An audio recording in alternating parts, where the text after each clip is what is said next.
We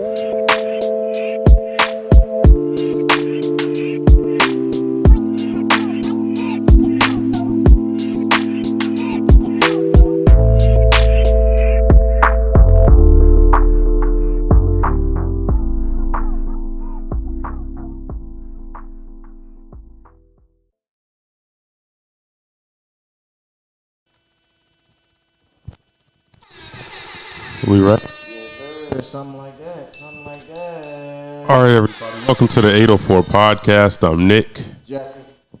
Nate. And today we have BC. Yes, sir. What's good? What's goody? Yes, sir. Yes, sir. We real exclusive tonight. It's only the three of us, but Hey, bro. it be like that sometimes, man. It be like that. Let's see which mic is better. Yeah, this mic is better. Yes, sir. Yes, sir. Yes, sir. All right. Well, damn, I ain't got my boy Alex to rag on this week. So what I usually get on him about is the episode count. So I guess one can say I'm accountable. Goddamn it, tonight. Real quick, episode count is episode 202, if I'm not mistaken. So 202 episodes of this. They tried to stop us. They tried to. They tried to stop us in a lot of ways tonight, for real. They really, said that's really correct. did. No cap. Thank you, Nick. said I that's appreciate correct. it. The booth review, even though we not talking about football today. We not even going. We not going there. We actually have to. We have to. We'll get to that. God damn it. Nate, another thing we do here on the show is after the episode count, of course, we do have a quote of the day, quote of the week. This quote can be a Bible verse, song lyric, tattoo, IG caption, just anything that you live by and you live your life by. It could be something short, it ain't gotta be nothing crazy. I'm usually good with these type of things. I just be like, try not to dwell on everything, you know, and then take one step at a time. Try not to look at all the steps ahead of you. Just take one step at a time. What we usually do with the guests is we try to like see how they apply to their lives. So, but I'll say, where's a time recently that you had to do that? I guess when you had to take your own advice. I do that every day. So like, I try not to. What I mean by that is like you can really overwhelm yourself and not get a lot of things done. Facts. You know, so like if you sit here focused on like the end goal and everything you gotta do between it, you know, sometimes it delays you from actually starting like the first step. So, you know, I learned if I want to get something done, you know, the first step, once I get that step done, the next step. So like, let's say I'm dropping a tape very soon. I had to get my songs mixed. Facts. But I'm sitting here worried about, you know, like pricing of the beat and, you know, all this other stuff that comes with, you know, making music. But I should have just sat here and got my songs mixed before I even worry about the rest, you know? That's actually a good point. I even related, even Nick will probably relate too, on the film aspect that we do on the side. Like you'll be thinking about the people that you're going to use and like the places that we're going to go, but it's like, nigga, did you write the script yet? Fact. No. The promotion part too. You so thinking much about, into being creative. Is it going to come out in the theaters? Bro, you did you didn't write the script yet, gang. Yeah, so you might have the fire idea, but yeah, you got to take it, like you said, one step at a time. So fire quote for sure. All right, I guess we can get in these questions then.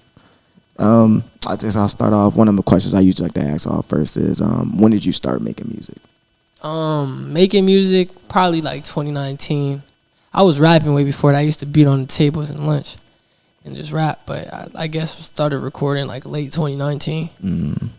Taking it serious, dropping into 2021 though. What made you want to take it serious?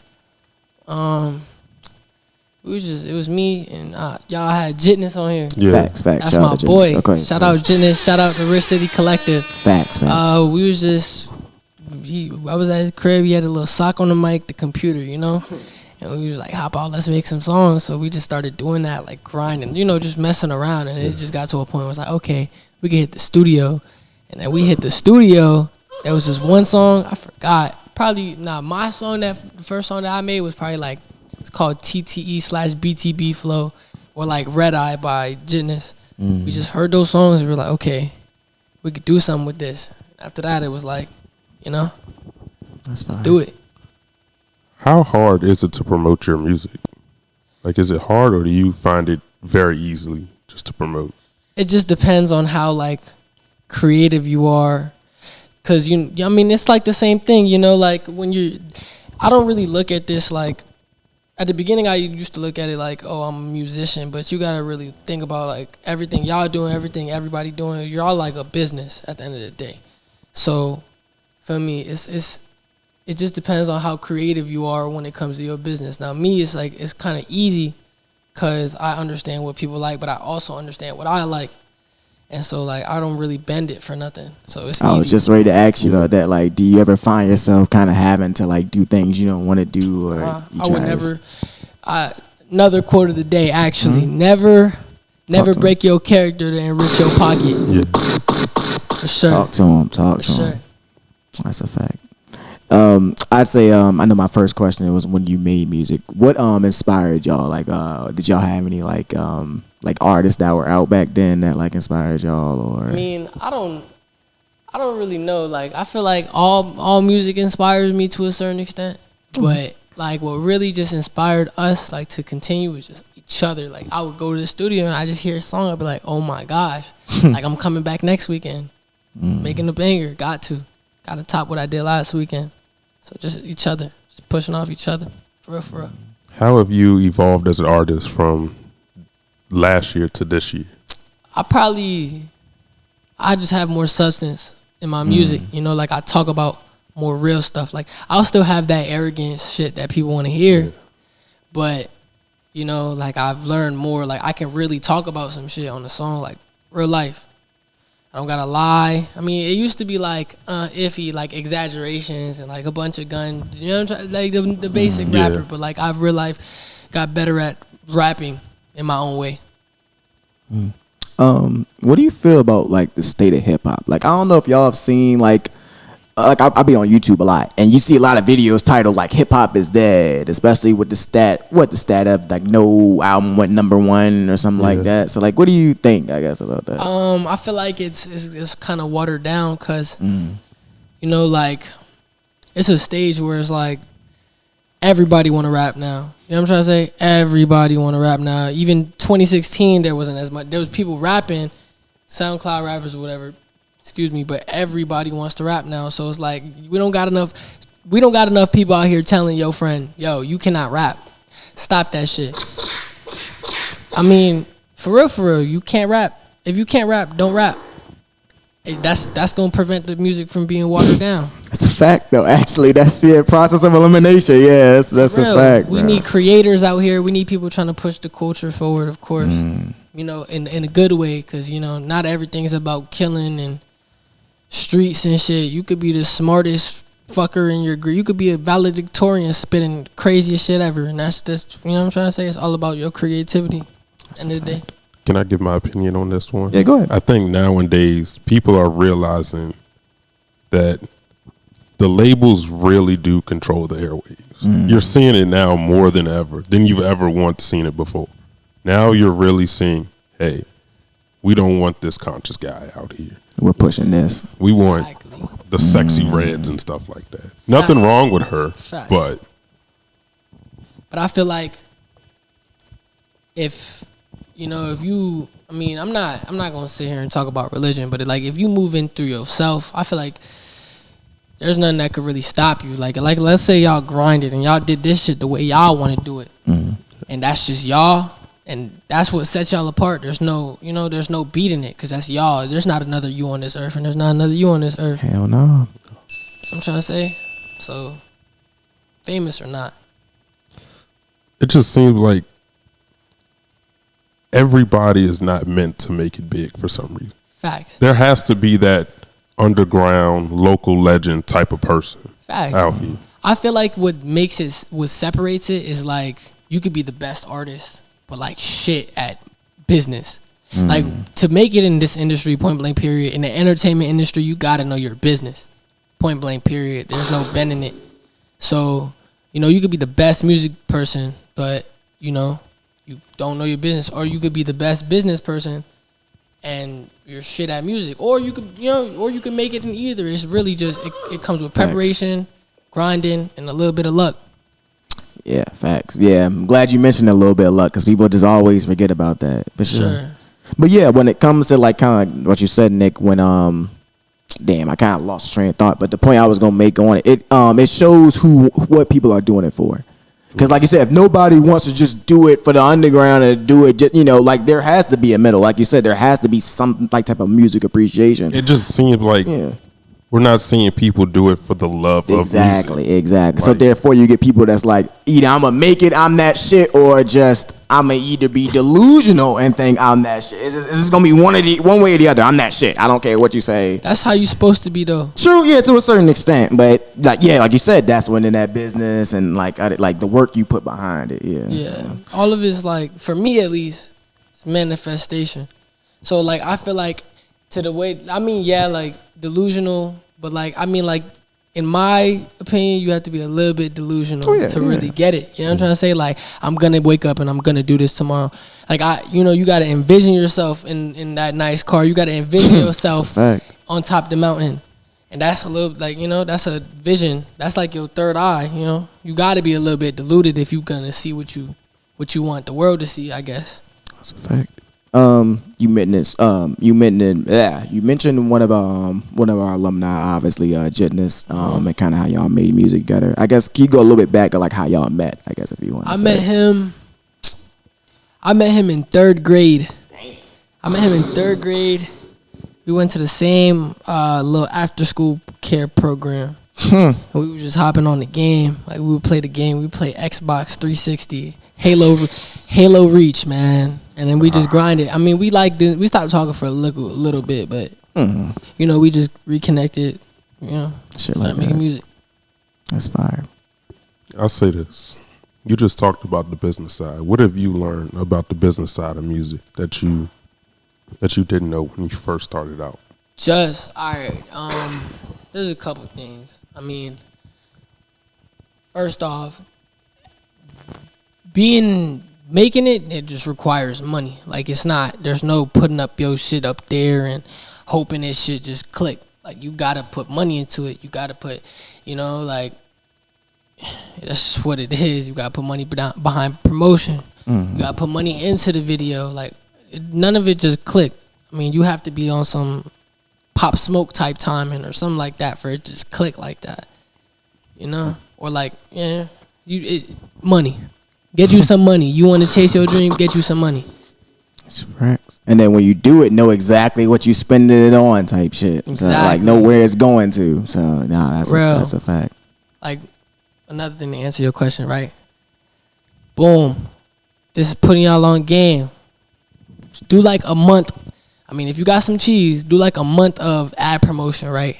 No targeting, nothing, and see where your shit hit after a month. The analytics, and after it hit, put that same amount of money and target wherever it hit in that first promotion. You see what I'm saying? So it hit there, but now all of it stressing directly to where it hit the first time. It's only going to hit within that even more. See what I'm saying? That's a fact. I think I've heard that before, actually, something like that. So that's facts. I'd say, what's your favorite part about making music? Just making music. I like hearing the music. I love music. So like being able to like tell a story or like hit like a punchline that I never heard before. Hearing people's reaction, like, okay, he said this. You know what I'm trying to say? Like the love for it, just the love for music. That's a fact. Is there any upcoming projects from your circle that you're waiting for? My project, I'm probably gonna name that jump Rookie of the Year / TTE. Big TTE, big time to eat. But me and Jitness probably gotta do a tape at the end of the year. I'm waiting for Not Cool the Dawn / Ja from the 7-5's tape. Thanks. Other than that, go listen to Godlike by LB Hunt. Facts. Go listen to Go listen to Jitness's tape. So that's just what it is. All the bros things. That's it. Kind of actually, since you just named all the guys, actually, tell us about like I guess your part in Rich City Collective.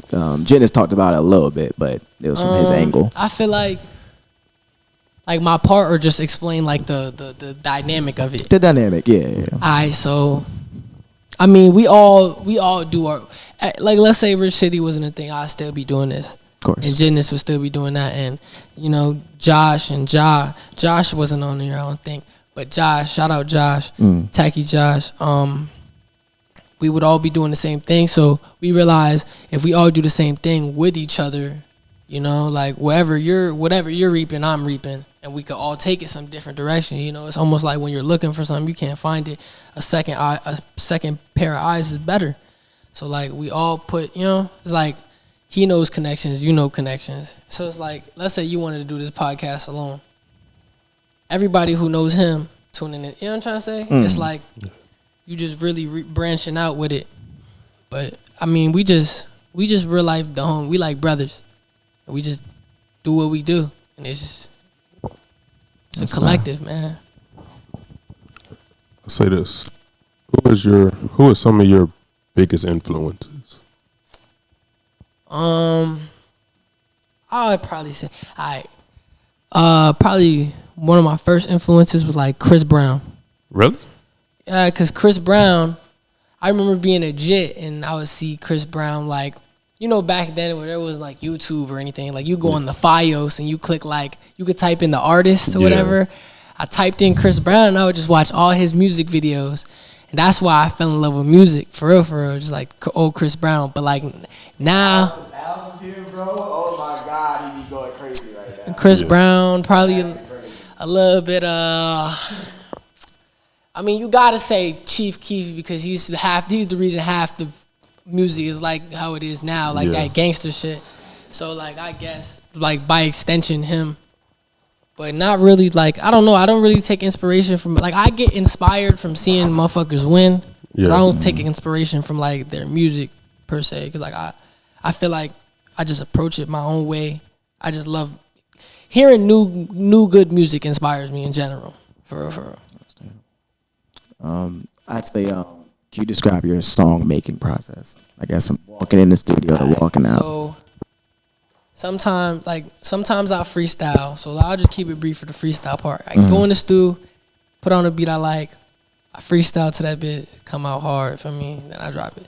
But writing is a whole different thing. Like I'll hear a beat for a couple days, I'm like, okay, I want to hit this one. Then I load it up, probably take like 15, 20 minutes writing a song, depending on how I like it. I'll write like 8 songs, right? I'll cop like 3 hours in the studio. I can finish a good 8 songs in 3 hours. Not a lot of motherfuckers can do that, but if you come prepared to the studio, 2 songs every 25 minutes, something like that. Get it done. You know, just write it, don't mess up. I mean, I've been rapping it in my head for the past 3 days. I brought like 8 songs to the studio, get those done. I don't even mix them. I just record at the studio. Then I bring them to the crib. We mix at the crib. Bought Pro Tools. Bought all, you know what I'm trying to say? Yeah. So we just say out here saving our money, max efficiency. Type shit. No, that's fire. I'm putting y'all on so much game I was right already now. say, like, real, that's like, a fact. That's a fact. That's crazy. I'll say this. What's one positive, what's one negative about the Richmond music scene? Positive is that it's a bubble waiting to burst. Like, we got Richmond's ready to be something in the next 5 years, like something big, for real. It's gonna be a scene. Negative, it's like so much, like the history of the city, and it's just so heavy. You see what I'm saying? So like everybody's negativity, it's just like it's a crab bucket. Everybody want to bring each other down. Nobody want to see each other win, for real. But it's slowly becoming better with that, though. Slowly. If somebody were to ask you to describe your music, what would you say? I'd probably say, I don't know, it's BC Nate, for real. It's BC Nate. The best thing I could explain is it's youthful. It's very youthful. It's very youthful. Even if it's like boom bap or rapping, it's very youthful. You could feel the youthfulness in it. Okay. I'll say this. What's your definition of success? Success, being content with what you've done, for real. Because, you know, that's all relative to the person. Someone could fucking go to the store and get a bagel for the day and feed their kids, and that's success in their eyes. You know what I'm trying to say? So it's like, you know, being content with what you've done at the end of your life, I guess, is success.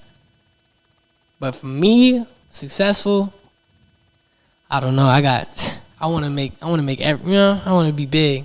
I want to be big. I want to be great. Facts. All right, last one. Mm-hmm.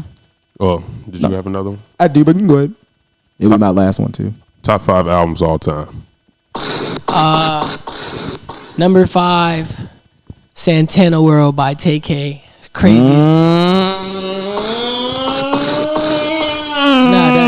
That whole album, that shit don't got no misses. Oh my God, that was with good times, man. Oh, that shit man. Don't got no misses. No, it really actually doesn't. I just haven't listened to it in so long. It was that good? I didn't listen to it all. I kid you not. This is his first mixtape. I remember at all. Like this is the only project he has out, and it literally, like, I kid you not, has no skips. I haven't heard that shit in so long, man. You took me back with that. Because I know people say, "Oh, this album has no skips." I mean, it was only like 7-8 songs. Okay. That's not. But it was fire though. It was fire. And think about it, he couldn't drop nothing else. He was on. I think it was on the run. So, like, nah. Damn, that's a good one, bro. That's a good one. All right, coming in at number 4. Talk to us. That's crazy. I'd probably say, damn, this is crazy. Right now, I'll put up there. What's that one album by Brent Faiyaz? Where it has bitch I bought a y'all gonna I got you. I go to his albums. Let me see that one. Oh. Saunders Son, number 4 by I heard Brent a couple Faiyaz. songs off of that. That motherfucker, he's a serious motherfucker.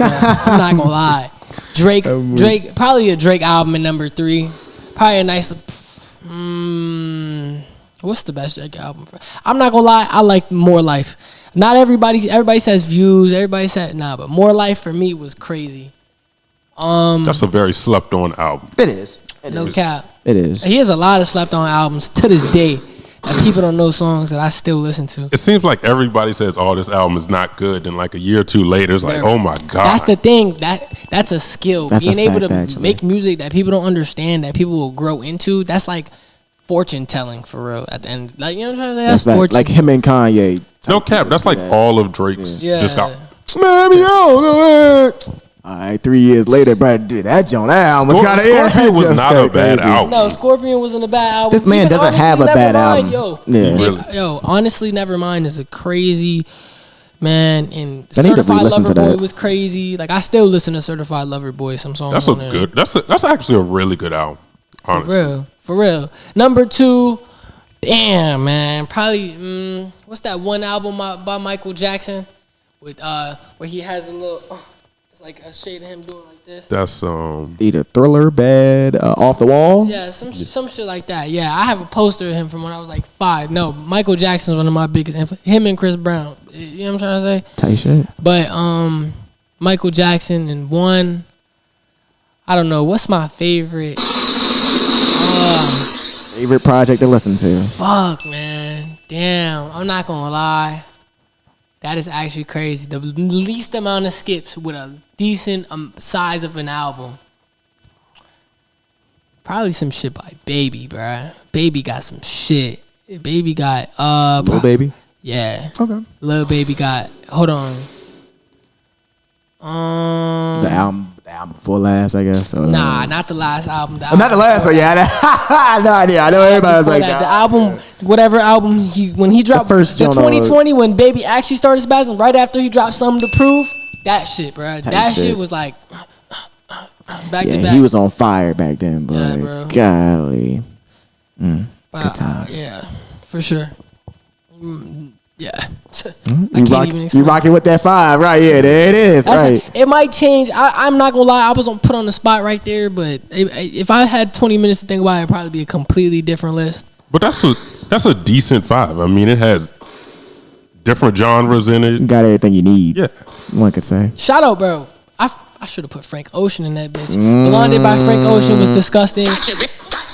Blinded by Frank Ocean was nasty. He has like minimal skips in there. Beautiful album. Should have said something like that. My last one. What's something that people don't know about you? Like a hobby or interest that you have, people that may not think they. I can fucking hoop. I can hoop, yo. When I'm up, that celebrity basketball shit, I'm shutting that shit down. I don't care. I'm shutting that shit down. Y'all could bring whatever 6-7 hoopers y'all want. All I'm knowing is the other rapper can't guard me. We might have it might be upon us to have to set something like that up, bro. Because it's been a lot of basketball challenges in the creative Richmond space lately. Richmond got the best basketball players in the country. We do. That is a fact. That's a fact. That is a fact. So we might have to do a creator league. We might have to set up something, man. That would be fire, bro. Fucking hoop.